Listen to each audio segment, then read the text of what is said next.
Hi, this is going to be a very short, you can call it a summary, you can call it an analysis, you can call it a review of Lorca's New Heart. But before I give you my perspectives on New Heart, what I would like to say is that just because you write a poem in such a manner, or you write a poem with certain intentions in your mind, that does not necessarily reflect in the intentions of the reader. The reader may or may not subscribe to your feelings. The reader has got his or her personal experiences, personal feelings, personal moods and emotions, which will definitely be there, when you literally read the poem. So I don't know if I'm going to interpret the poem, because I guess this is going to be a reading of the poem from my perspective, and this is actually a reading of Lorca's poem from the perspective of a woman, perspective of a mother, perspective of a wife, perspective of a sister, perspective of a teacher, perspective of all the different roles that I play in my life. So this is how the poem goes. Like a snake, my heart has shed its skin. I hold it there in my hand, full of honey and wounds. So Lorca here talks about the transformation of heart. The persona is actually going from one phase to another phase, and it is a very apt simile that has been used here, like a snake. So just like a snake sheds its old skin, and then it moves out of the old skin and moves into a new phase of life, I hold the heart in my hand, and I find that my heart is full of honey and wounds.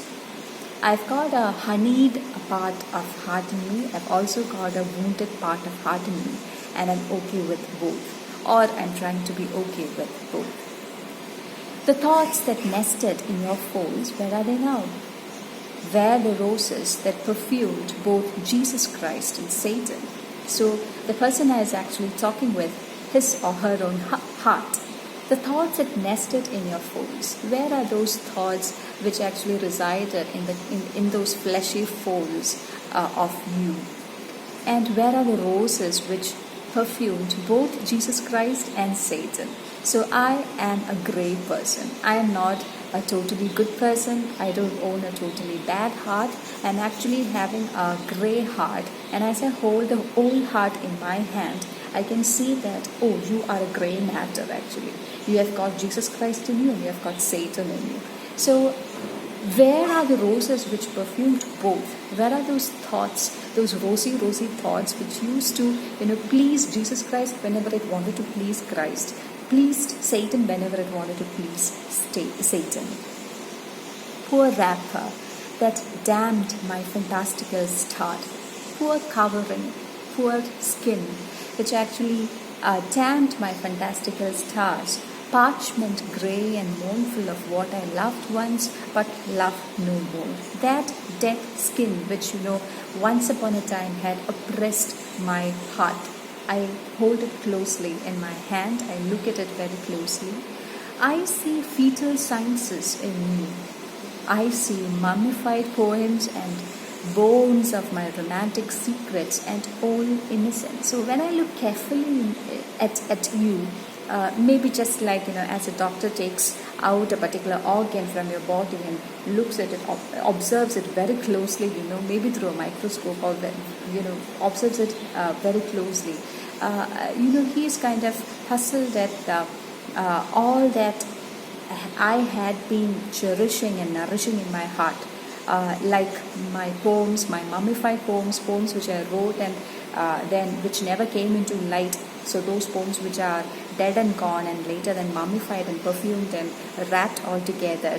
And those secret romantic thoughts, which was actually the bones of my heart, and my old innocence, my childhood innocence, which actually kept the heart beating all the time.